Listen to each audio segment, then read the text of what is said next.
Hello Doha, welcome to 974 Live. My name is Abla Sibak and I am here with... This is G Valentino, and I just want to confess that I couldn't revise this bio because there were so many things on the bio. Thank you, Lena, for sending me that. Right, we are joined by Mr. Q, aka Khalifa Haroon. He's the founder and CEO of iLoveQatar.net, the I Love Qatar network. It involves brands such as I Love Qatar, Qatar News, Qatar Events, Dine at Doha. Some of your favorites, I'm sure. He's got a background in law and in investment banking and social media management. He's a YouTuber on top of that. He's got some very successful channels. One of them that you are likely to know is Rakami TV. How many followers you got on that? Subscribers you got on that now? We're on the path to 2.5 million. 2.5 million. Come on. Passion for technology has led him to open Qatar's first gaming PC store, and it's more than just a PC store from what I've seen. Let's get into it. Let's get into the episode. Okay. In your own words, tell us who is Mr. Q that everybody's talking about. I guess I'm just a guy that's trying to do things that he enjoys. So I really everything that I do, I enjoy, right? Really? All the content. So the reason why I do tech videos is because I love technology. The reason why I Love Qatar became a thing is because I love interacting with people. The reason why Store 974 became a thing was because I saw that there was a gap in the market. I love computers and I wanted to help other people who love computers find somewhere to go and hang out, right? So I try to do everything based on what is interesting to me. What you like. But I guess the problem that I have is that I'm never satisfied. Like nothing is ever good enough. And some people might see it as, oh, that's great, because that's like a perfectionist attitude. But it also means that it's difficult for me to be happy. So that's some of the things that I typically struggle with. And then sometimes people tell me that I have a form of OCD, where I think people throw around OCD a lot. But I do get this internal annoyance with certain things. I'll give you a very simple example, okay? I see a painting, for example, on the wall that's not straight. If I can fix it, I'll go and straighten it, We're going to get into this because we worked a little bit together regarding content and stuff. And I noticed that, and I want to ask you how it plays out in some of like your day-to-day responsibilities as a CEO and like managing staff and that kind of stuff. I want you to set the scene. So you finished university, you studied law, right? So you graduated, you're in Qatar now. This was how many years ago, maybe 15? 12 years ago. What does Qatar look like in terms of business? And where are you in your journey of entrepreneurship? So as soon as I finished from university in the UK, came back and I started to apply for some jobs. And I applied to like QNB, applied to like Qatar Foundation, applied to the usual suspects. Yeah. And during that time, it actually took many months, by the way, just to get responses, from people so that you can go and get a job.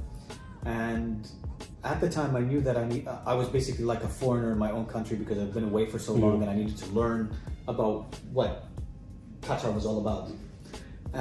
In parallel, I was always working, lurking around forums, and whenever I saw like any foreigners or expats, that wanted to learn about Qatar, I was answering questions for them, and it just got me to realize, maybe somebody needs to create like a proper guide where people can get the information that they're looking for, and something that's more up to date because content online was like years old, and so I just wanted to give people up to date content. So eventually I ended up working on I Love Qatar as a website even more and trying to develop that into a business. Just on your own, right? On my own. Yeah. And then I got a job offer in parallel from QNB. And actually the job that I got was actually the lowest paying job offer from all the rest of them. But it was at QNB Capital. And QNB Capital was like the investment arm of QNB. And I figured, let me take that job, because knowing that 40% of the market, they had 40% of the market and they were investing in super huge projects. I wanted to be a part of those projects. So it wasn't about the money, it was about learning. And choice. yeah, I mean, I was happy because I got to work with some very, very talented people from all over the world. You know, from Australia, from the UK, from Pakistan. Really loved it. There was one gentleman, for example, that I remember. His name is Dr. Hassan Qarashi. He still lives here in Qatar. He is the pure example of a British gentleman. You know, the way he speaks. The way Not like me. Yeah. Not like me. Yeah, but you'd be like, oh hey, what's going on, mate? There You know, go. you know, he was more posh with the way that he spoke. Okay. And he was one of the guys, you know, that helped to put me on projects that and helped to motivate and push me. And I definitely learned from him a lot. He really helped to massage my ego a little bit and made me feel like I can do it, you know. And I remember one time he sat down with me and he said to me, you know, Khalifa, you know, one day you're going to take my job. And I felt, wow, that's pretty amazing, you know, that he's setting me up for success so that one day I can be in his position. Whereas typically other people will be like, no, I don't want anyone to take my job. You know what I mean? Scared. Yeah. Scared. So, I mean, he was such an amazing individual. And I got to work on projects like, you know, raising the funding for the Shard of Glass in London. I got to work at the time, which became the world's biggest IPO, which was to bring Vodafone, you know, to the market here in Qatar. I got to work. It wasn't here. No, yeah. At the time, we were the ones who were working on it. It was us, QNB, and HSBC working in partnership together. Wow. And I just felt like I was really privileged to be able to work on a project that people 15, 20 years experience would have dreamt to been a part of, you know? So while I was learning and getting experience, I was also in my little room, you know, behind my dad's house and just working away on I Love Qatar. And How old were tapping you away. at that time? I don't remember, 20 something, yeah. And so I just like constantly just working. And my dad would always just pass on by and always tell me, Khalifa, you're wasting your time, this is stupid, why are you always in your computer? Which is funny, because today my dad always tells everyone, hey, my son does it. Yeah. He's proud of you now. Yeah. But I think that happens, I mean, with parents, you know, parents are very traditional, right? They want you to have a traditional job, you know, become a professor or a doctor or whatever. Engineer. But when they see that you're persevering and you're pushing and you really are going after your dream, and that there's also result, then we're like, oh, okay, It's working. Yeah. wow, okay, maybe we need to get on the train, you know. But yeah, so those are the two parts of my life that I was pursuing: experience and then building I Love Qatar for the public in parallel. But from what I remember you were telling me is that at that point there was nothing like I Love Qatar, and when you used to tell people the idea, they're like, what are you talking about? So so there was nothing like I Love Qatar in terms of having a focus on events. You know, we were busting myths. We were writing, you know, articles. We were creating video content. So there was nothing of its kind like that did all of that. But even before that, in parallel, I used to also frequent QatarLiving.com. Okay. And I was on their forums. And actually, at one point, I'd even remember sending them a message and saying to them, "Hey guys, you know, I've got some ideas, and here's like a suggestion for an improvement of the logo and so on." And I was ignored. Which, by the way, if you guys didn't ignore me, I Love Qatar wouldn't have existed today. Just saying, okay? So thank you for ignoring me. Wow. And you know, I'm really proud to say the fact like today, it's more of like a friendly rivalry, not like how we used to be before, because we've each carved out our own niche, and we are supportive of each other. So we help each other out. And so I'm happy that we're at the phase where ILQ and QL are helping to grow the online scene at the moment together. Stronger. You know? Yeah. Together is stronger. Well, yeah. I mean, it's like what Warren Buffett, you know, always preaches. Would you rather have a bigger portion of the pie that's worth less, or why don't you work with your competition so you can increase that value so each person's share is worth more, right? Work with your competition. Yeah, co-opetition. Yes. So that's you know, that's where we're kind of like we just decided that we wanted to just do something that was different, you know. And I was fed up of Lonely Planet, because Lonely Planet were like releasing articles about Qatar, which again What's were really Lonely Planet? it's like a guide for old people. Yeah. So I'm not old. Sorry. You're old. Yeah. So it's really old. I mean, they've updated themselves a little bit now. You studied law, Mm-hmm. okay? And what got you into like entertainment events and social media and networking? And did you not like what you studied? When I graduated from high school, my dad asked me, Khalifa, what do you want to do with your life? And I said, I want to be the first Qatari actor in Hollywood. No way. No way. See, this is something nobody knew, right? Or did someone know that? I'm pretty sure. Well, some people know it. Well, his dad knew it. All right. So,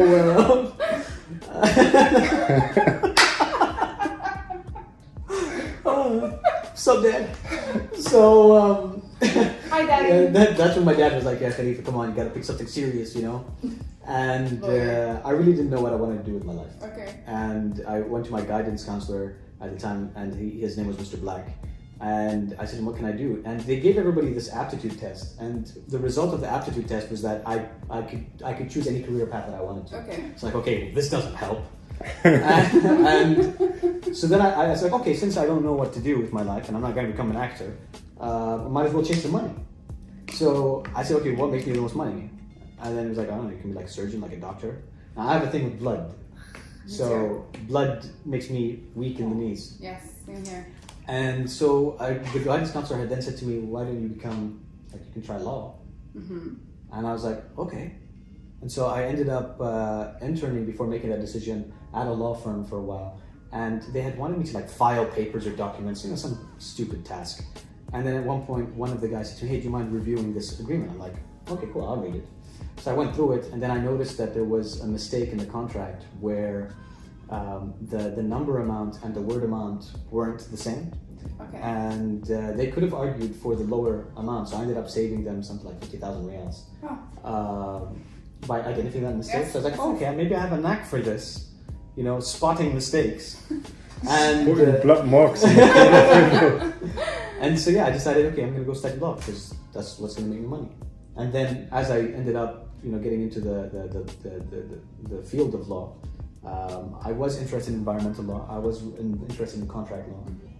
When I came back, I got that opportunity at QNB, which was investment banking. It wasn't really in law. Oh, yes. So that kind of like already took me off my educational path a little bit.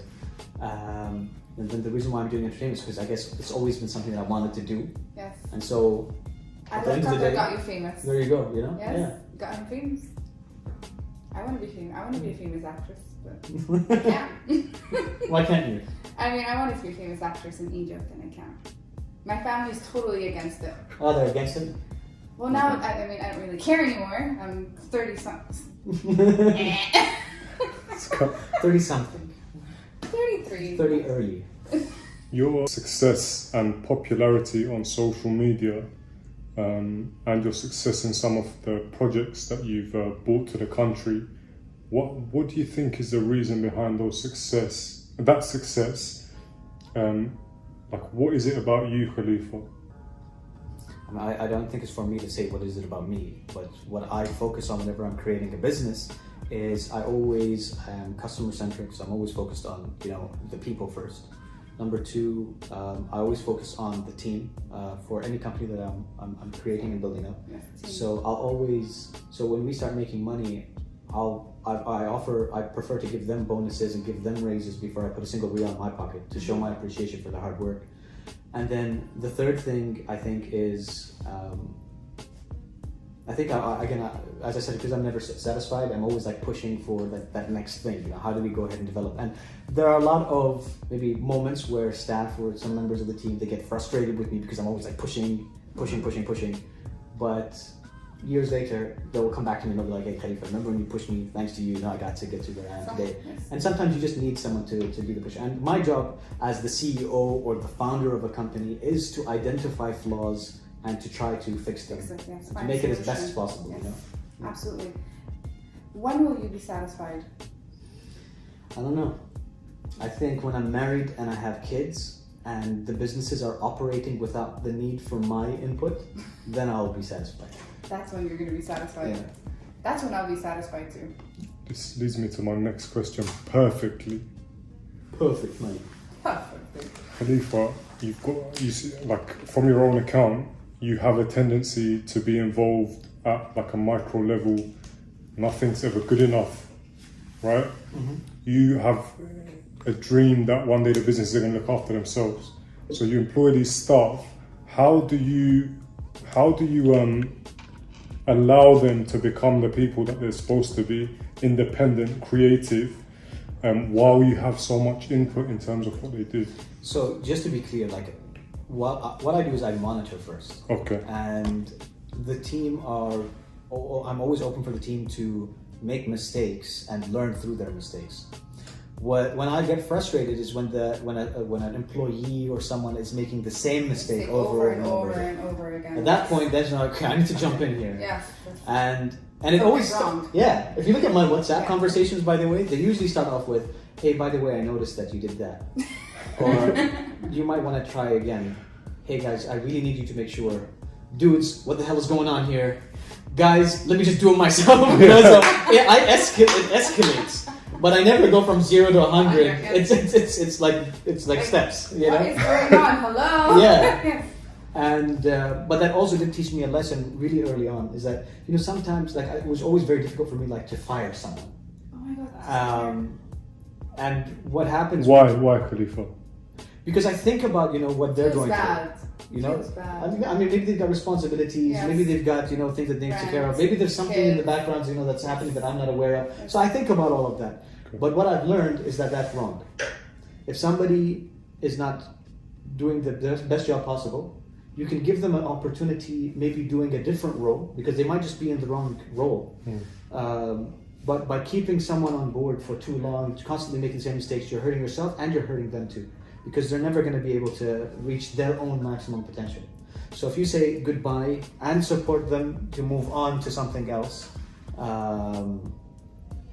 then maybe they'll find a job that's best for them. And I remember one time, I think a few years ago, I literally said to an employee, I said to him, "Listen, I think it's time for you to leave, not because I don't want you to be here, but because I want you to be happy. And if someone is failing constantly, they must feel bad too. Nobody wants to fail. Yeah. And so maybe it's better for them. And sometimes somebody needs just a little bit of a push so that they can move on. You know what I mean? Move on to the next thing. And so if I have to do that push, even if it makes me feel bad, then I got to do it, I'm actually, this is so relative to me, because sometimes I'm just stuck and I want to fire someone. I just want to let them go, but I don't do it. And 1 month, 2 months, and it could be a year. Every month, so I'm gonna fire. Yeah. That's it. Yeah. and I don't do it.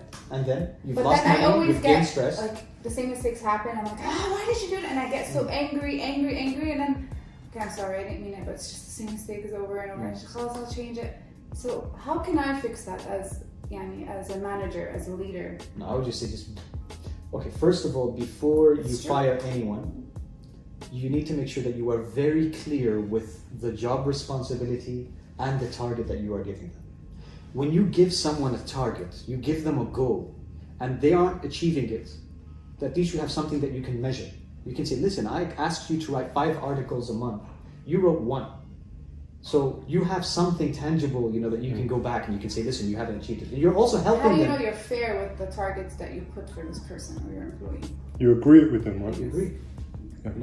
You ask them to think, what do you think is achievable? You see, you're putting the ball in their court. And so if they said, "I can do 5, and then they did 2, you said you could do 5.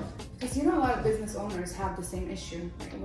When I have meetings with other responsible people, they always tell me, "Abla, we just have this issue of firing." They can't. It's hard to fire. That's it. Sometimes, maybe at a certain professional level, we have to fire in order to save our companies and to save them as well, and to be happy. Firing is one part, but if you have the opportunity to move them in a role, I would also say explore that too. So let me give you an example. I'll give you 2 examples actually. When I first joined a institution, and I had joined as the chief commercial officer, I was told about a number of different employees, and they said, "Listen, these guys aren't working out, you might want to fire them." I said, "I've just joined. I'm not firing anyone. I'm gonna see how they're doing, and I'm gonna see if they're, if they're competent or not." Now, one individual was focusing on web development, and one individual was focusing on social media. And I sat down with each of them to understand what they wanted. And yes, they weren't achieving, simple as that. So what I did is I swapped the roles. They were the most successful people in the roles ever. In fact, until today, in that institution, people compliment the social media team that what they're doing because the right person that's still there. Well, one person ended up leaving for family reasons after a couple of years, but he left. But the point is, the social media guy's still there. He's doing a fantastic job. So they just weren't in the right job. Now, the reason why I learned how to do that is because when I was working, so I used to work for Vodafone. Yes, I heard. And I was doing really well in Vodafone. I was working, with the online team. And at some point in time, they had decided to move me over to value-added services. I had zero experience in this. I didn't know what I was doing, and they had asked me to build something from the ground up. Luckily, I had a couple of members from the international team that I was able to recruit, and they ended up staying many, many years, and they did a fantastic job, in that area. But I just wasn't achieving anymore. So I went from being a superstar to constantly getting warnings. So one day, my line manager, she's a lovely, lovely woman. She came to me, she said to me, Khalifa, why don't you tell me, what do you want to do? I said, anything? I said, yes. I said, if I could put my dream hat on, I want to create a innovation department. And I want to work on projects that will make money, save money, or just look cool. Wow, smart. And I said, if I can hit all three nails in the head, that means that whatever we're doing is right. Because sometimes it's either one or two of the three, but never three. So my goal is to always try to achieve all three. So they said to me, okay, Khalifa, go ahead. We're going to create an innovation. He's a go-getter. So they gave me that opportunity, and I became the head of innovation. And we worked on a number of fun projects. Projects that ended up getting applied, in Australia and the UK as well. Wow. One of the things that we did was... The project that we came up with was how do we create a virtual store? And the challenge that I gave myself, you have to always start off with a challenge. Like, what's the problem you're trying to solve? And I wanted to know, how could I open up a shop anywhere that I wanted to? When I say anywhere, if I wanted to open up a shop in the sea, or if I wanted to open up a shop on the tip of the pyramids of Giza, I can do it. So that was my challenge. We ended up creating this amazing virtual experience where you would have these shelves with the products on them, and you could then go ahead and simply scan the item, and then the item would give you the option to either go pick it up, have it dropped off to wherever you are, or dropped off at a specific location. And if you were at a bus stop, where you had that bus stop where you'd have usually the ad on the left-hand side, that would be turned into shelves as well. And then we put like a Vodafone sign on top, so the bus stop becomes a little Vodafone store.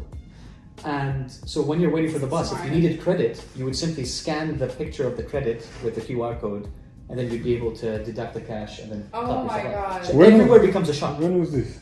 Oh, many years ago, like 10 years ago. And it was implemented? Yeah. We ended up, so one of the things that Vodafone wanted to do is they wanted to open up a shop in Qatar, but it was either cost prohibitive or, there just wasn't the right location. We ended up opening up a virtual store in Qatar with just a wall next to the amphitheater. So we took a wall, we turned it into a shop. How did you do that? And like the wall is like a screen, or? Yeah, so it's just a printed wall where you would also, you could also have a kiosk, so you could serve yourself if you needed with a kiosk. We'd have the printed wall, and using also augmented reality, you'd have basically be able to see the device and select whatever. And this is your idea? Yeah, it was, I came up with it, and then I worked with the team and told them exactly what I wanted to do, what I wanted to achieve.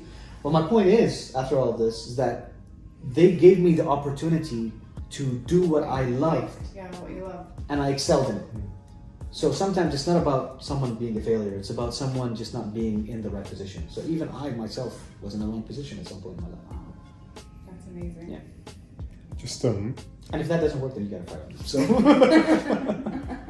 yeah. But you explore a few different avenues before you fire them. Is there room for being a nice guy in business? So I think a lot of people tell you no. I think a lot of people tell you that you got to be shrewd, you got to be cunning, you got to be, more like a shark. G is like that. G is like very shrewd. He's very mean. I'm learning. Maybe. He's super mean. And I think maybe those types of people make money faster, but they don't leave behind a positive legacy. So he's not talking about me. He's not talking about me. I don't know what's going on with you guys, Seems like there's like a business idea. She thinks it's something to do with me.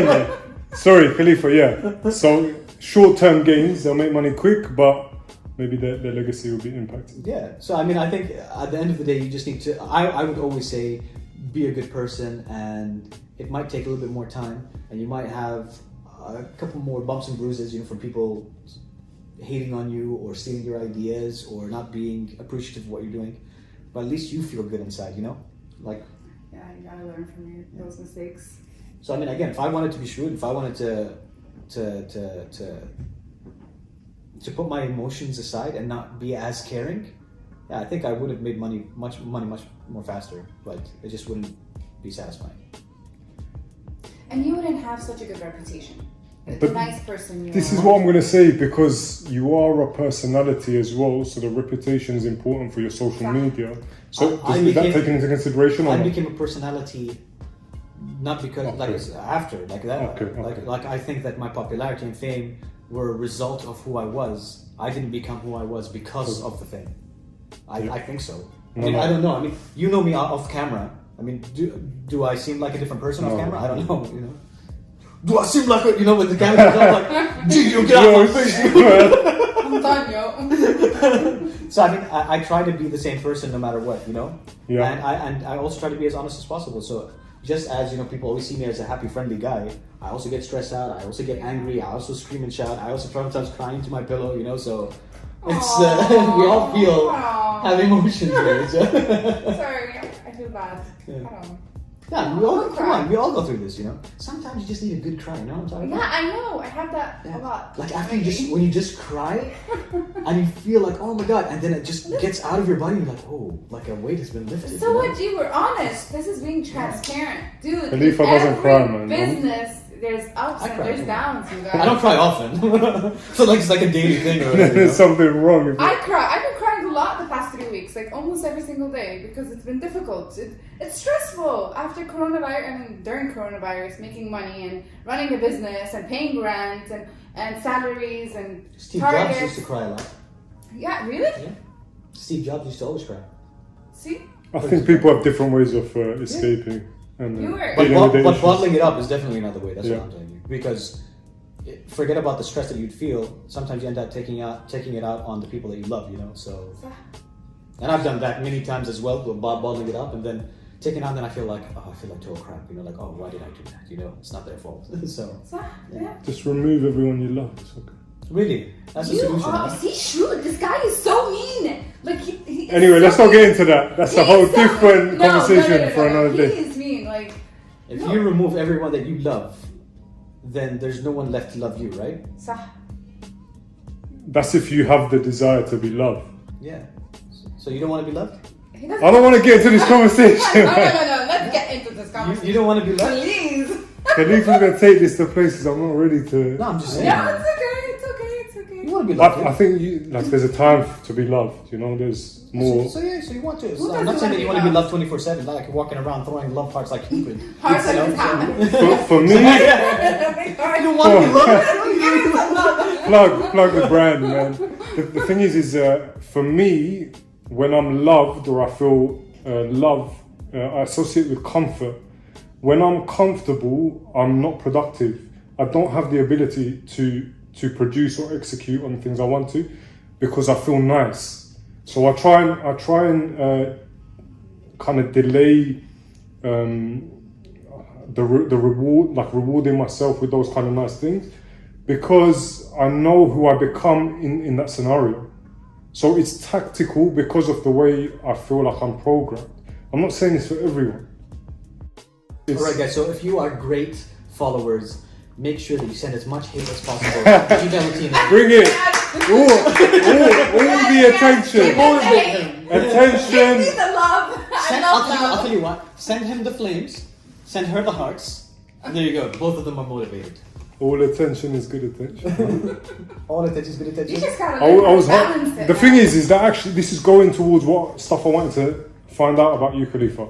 So Instagram, this gaming and all of this stuff, it's like the feeling you get, these dopamine hits that you get, all of this kind of stuff is instant, right? Mm-hmm. So it's like you can become accustomed to that, or you can need it.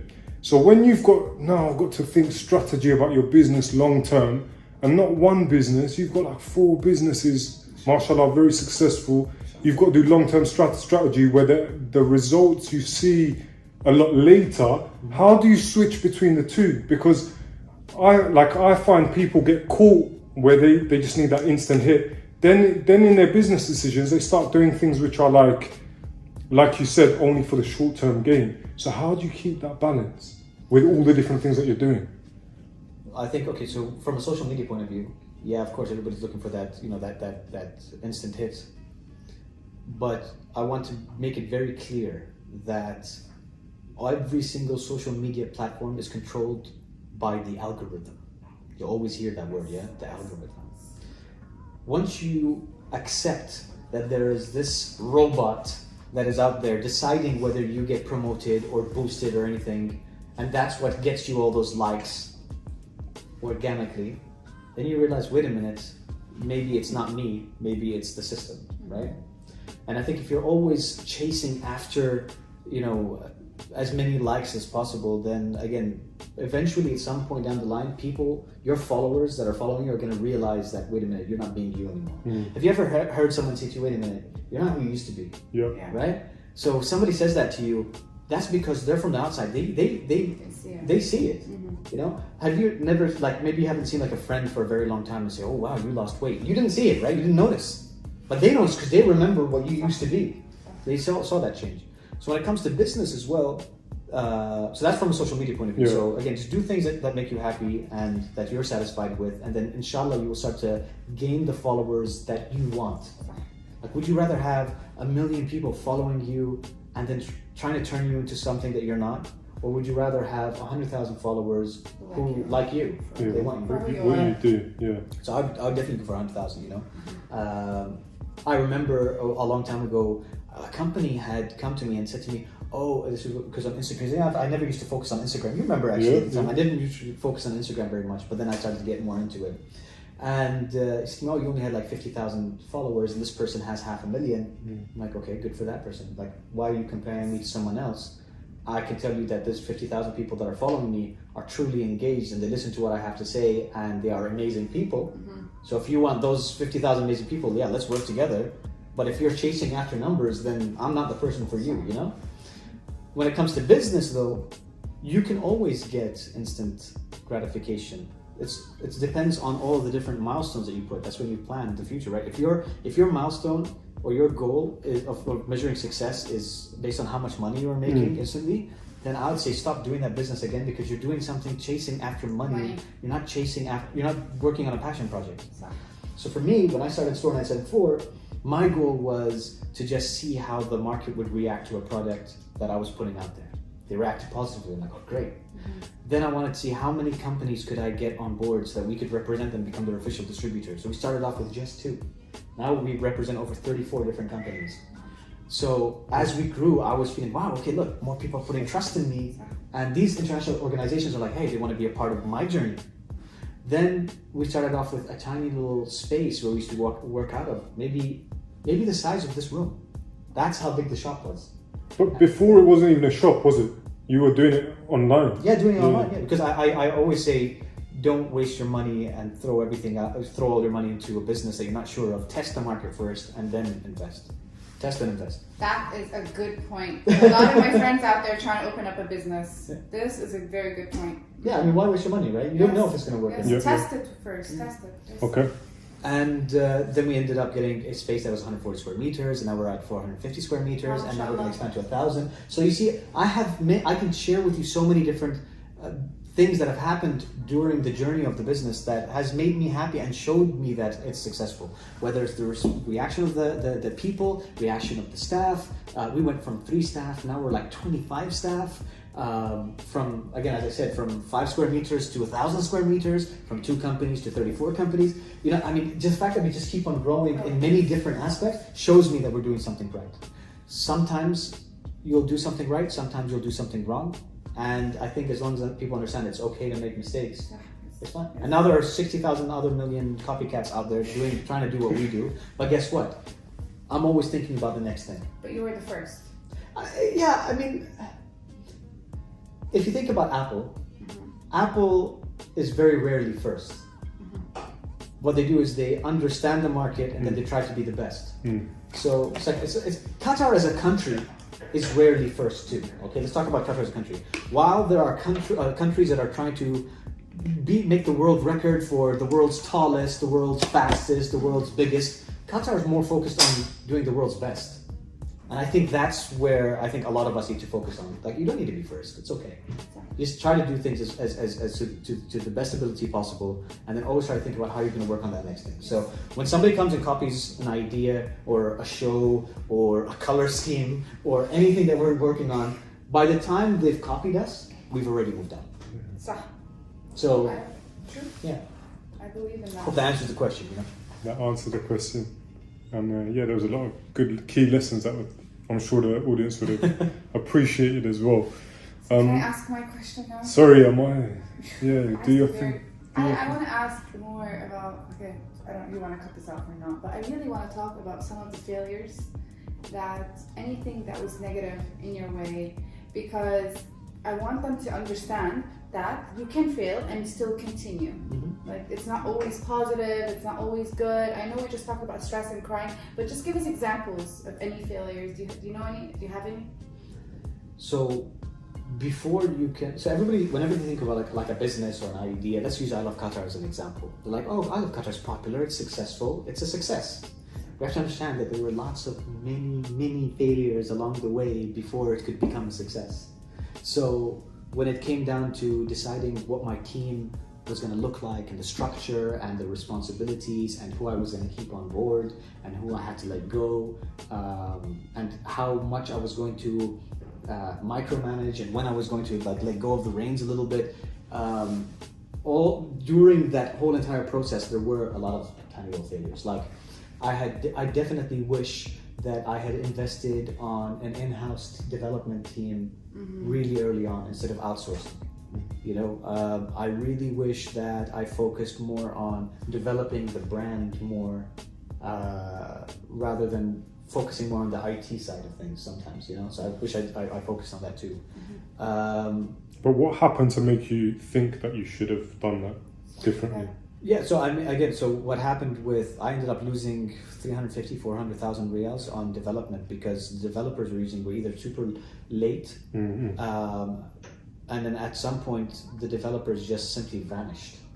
They just, They were based here or? No, internationally. Like, so usually, typically, you outsource to save money and you go international. But I just wish that I went, you know, local and I had actual staff part of a team, because again, when they're physically with you, there's a sense of responsibility, you know.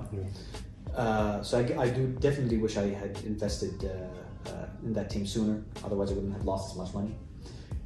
When it comes to the brand, I feel like while I didn't realize that the brand itself would become so popular, to the point where companies, when they were doing like events, everybody started to think, wait a minute, like, how is Khalifa, how is I Love Qatar sponsoring everything, right?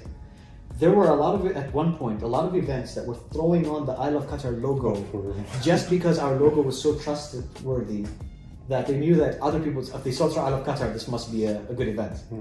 And we had to end up sending people messages like, hey guys, you gotta stop. You can't just throw our logo into anything. This is without your approval? Without our approval, we didn't even know. Wow. You know, so that made me also realize, you know, maybe I needed to, you know, focus on how the brand was handled. And that's when we ended up having a dedicated partnership manager. So we made sure that we copyrighted everything. So we made sure that we started to create our own merch line and so on, just to give it some more legitimacy. So, I mean, those are like two examples. Again, I go back to some certain staff as well that, sadly, in my opinion, ended up hurting the business more. Like, they were more interested in just getting their monthly paycheck rather than helping to develop the business into something successful. And I started to feel like I was a bank.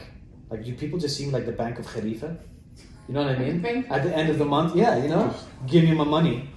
You know, I'm like, okay, cool, I'm paying you money, but you do know that as an employee, I'm expecting you to double that investment at least, you know? I want you to make me money. And so it took me some time of failures and not realizing that I needed to cut off the excess fat, so to speak. Keep it lean. Absolutely, keep it lean. I'll tell you something, it doesn't matter if my businesses are 20, 30 years old. I will still always operate them like a startup. I will always have that startup mentality because I think that's the right way to go. Like otherwise you get just big and lazy, you know.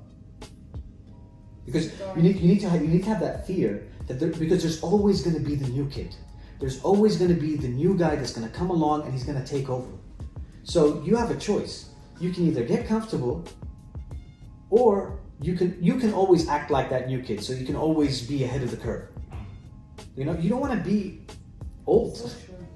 That's true. Yeah, I think when you stop learning or stop understanding your customers because you think you've achieved a certain amount of success, that's when the problems start happening. Look at Blockbuster, right? They died because they didn't want to update. They wanted to stay the way they were, right? Like use them as an example. I mean, look at Nokia. They didn't want to update their operating system because they thought that they were superior. Although now after they've been bought out by H&D, they're focusing on Android, you know. But they could have been something amazing, but they just got complacent. And just understand that at the end of the day, even if you don't care about your business as much, our life is finite. You don't know when you're gonna die. You could be crossing the street and the bus could hit you. You don't know. So you need to try to do as much as possible, as fast as possible, with the limited time that you have on Earth. And that's why I'm always trying to work on that next thing, because I don't know when I'm going to die. I used to have that fear growing up that I don't know why. It was like maybe an unreasonable fear that I would die young. So I was like, oh my God, if I die young, what's the legacy that I'm going to be leaving behind? Yes. You know? And my dad always used to tell me something very simple. He would say, Khalifa, you know, when you die, you leave behind your property, you leave behind money and everything, and all of this just vanishes and goes away. The only thing that remains is your reputation. Yes, legacy. Mm-hmm. So I have to think about. I want my kids, when I have kids, you know, to be proud of the dad that I am. I want my parents to be proud of the son that they have. I want my friends to be proud of the friend that they have. So I think about all the different things, and plus, you know, at the end of the day, I hope that, you know, me being on the show also helps encourage people to want to be the best people they can do. Yes. At least I can then, inshallah, when I'm 100 years old, die happy. After 100 years. 100. Give me 100 years. Please, God. He's gonna keep working until he's 100, guys. He's not stopping. And I don't want. You know what? I don't really want to work until I'm 100. Really? Yeah. You want to retire? I want to enjoy the fruits of my labor. I want to be a customer of my own shop. When's the retirement age, Khalifa? Officially or mine? For you, what's the target? You know what? I thought it was going to be 40. 3 years. It's looking possible or not? Inshallah. Inshallah. I don't know, but like when I say retired, I just mean to be financially stable, so that I don't have any worries until I die. Lastly, do you want to say thank you to anyone? Thank you to God, thank you to my parents, thank you to all the people that care about me, and thank you to... No? Are you trying to feed me? Are you trying to feed me? We mentioned that Store 974. We mentioned that Love Qatar. Told you nothing's free. Thank you to 974 Live. Thank you, Khalifa. Thank you so much for being with us, Mr. Q. It was a pleasure having you. I really didn't. Now that I got to know your personality, I am actually more of a fan now. Thank you. I'm gonna start following you and Q-Tip. Well, you didn't follow already? No, I didn't. Not everybody has to follow me. It's cool. I was jealous. I was like, man, this guy's so smart. I don't want No. Now I'm gonna follow you, and I'm gonna be tagging you and Thank you. bugging you and bothering you. Thank you.